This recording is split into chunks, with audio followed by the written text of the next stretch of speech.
أنا خادم ومؤذن وإمام جامع عثمان بن عفان، بصلي ظهر وعصر إمام بدل الإمام اللي الراتب.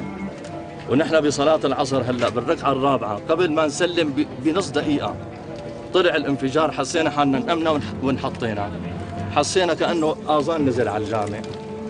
ولما خلصنا صلاة طلعنا شفنا هالجامع هذا اللي عمل العمل هذا عمل إجرامي ويعاقب عليه ويلزم إعدام. يعني هذا اللي عمل العمل هذا ناوي يقتل المصلين، لأنه لحظة انفجار العبوة اللي حاططها بلحظة خروج المصلين من الجامع معناتها عم يقضي على الدين وعلى لا يمد الإسلام بصلة اللي عمل هالعمل هذا.